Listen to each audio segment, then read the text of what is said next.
I go to Pine Grove, man. I'm on a fire line, do the whole little fire training, become certified, all that. I'm on a fire line, fighting all that. A situation happened to where we was on a fire line one night outside this house. We put the fire out. The house and had like a trailer.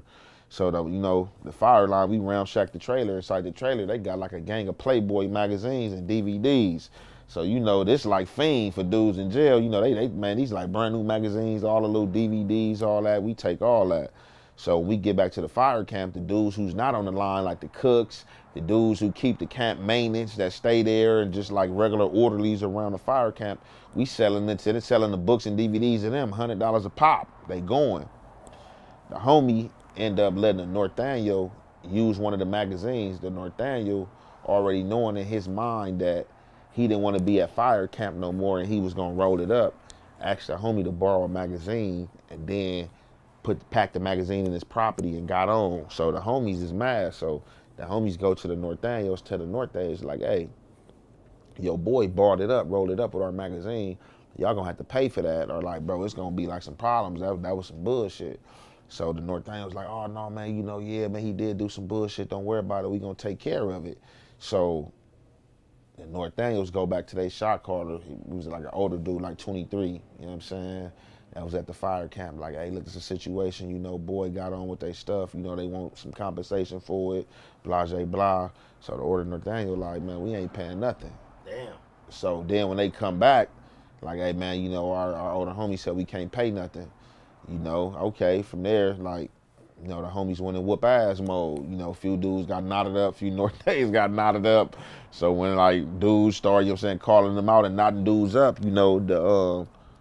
they shot caller, he kind of like rethought what he had said, but he had like came like, hey, look, I kind of feel like y'all had came disrespectful saying that we had to pay or it's gonna be this and that.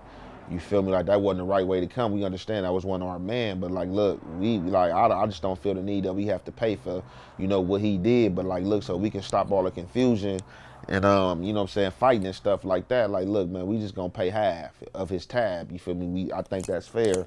So I told the homie like, yeah, that's fair. You feel me? You know what I'm saying? So they concluded it on that. I really had nothing to do with the situation because it wasn't my magazine. So from there, they seeing the Norte dudes in there knotted up. Automatically, my name got put up in the mix. I got called up to the office. They asked me what happened. I told them I don't know what happened. Like I can't disclose this information. Like I'm like, man, I don't know what's going on. And it ain't even my situation. I don't even know how I got mixed up in this. I don't know what's going on. So they basically gave me an ultimatum. Like, either look, you tell us what's going on or you out of here. And being that I couldn't provide them with no information, they kicked me up out of there. And then I went there to Preston Lockup. And from Preston Lockup to DVI, Tracy. You know what I'm saying? From Tracy, I spent like 120 days in Tracy. I was thugging in Tracy. You know what I'm saying? For sure. D-Wing. You know what I'm saying? With other juveniles in Tracy? Hell no. I was grown. They have a juvenile that's where I did my Tracy. That's where I did my orientation at. That's where I did my orientation at before I went to Pelican Bay. So I was in A, B, C, D. I was in D-Wing if I served myself correctly, and it was like it's 3 tiers, Tracy 3 tiers. On the bottom tier, that was general population. The second tier and third tier, that was like basically like orientation. So that's where I did my orientation at. I stayed there 120 days, and then from DVI Tracy, they drove me to Pelican Bay. Now, when you was at fire camp dealing with those Norteños, did the incident with you and Bam Bam ever come up? Because Bam Bam was a Norteño, right? Yeah. And now you're in fire camp with these other Norteños.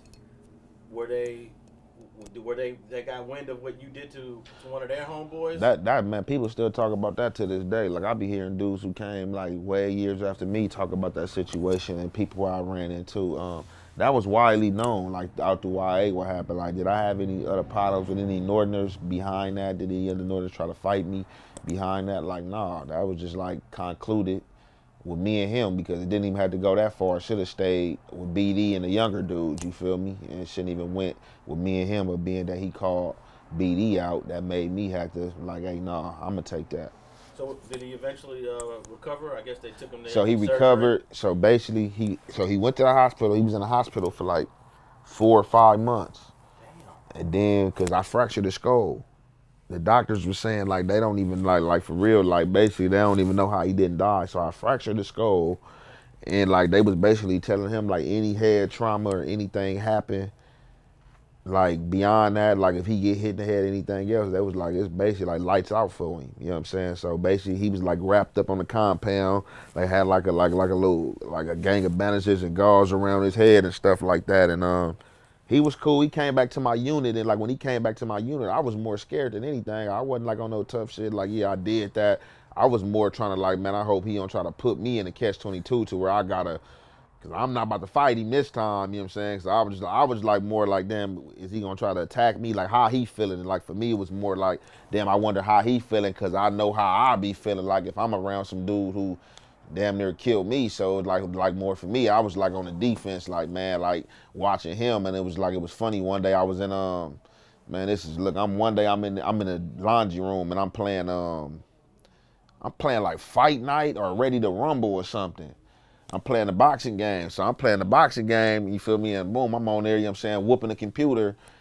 And he come up to the laundry room door. But I don't know it's him. But, you know what I'm saying, the way I'm facing the TV in the laundry room right here, you know what I'm saying, I know in my peripheral somebody and showed up. So he showed up, put his arms on the thing, and he watching me play the game. You feel me? So, bam, I'm playing the game, and then I just hear somebody say, so when I knocked the dude out, the computer out, and it was showing the replay, I hear somebody say, start laughing like, hey man, hey, that looked like how you did me, huh? Damn. And I looked over, it's him. And I'm like, I really don't know how to feel. I want to laugh, but I kind of held my laugh, and I just started shaking my head.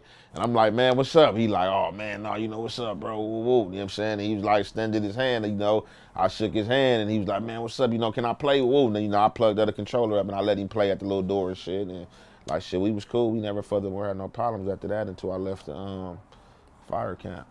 Okay, so then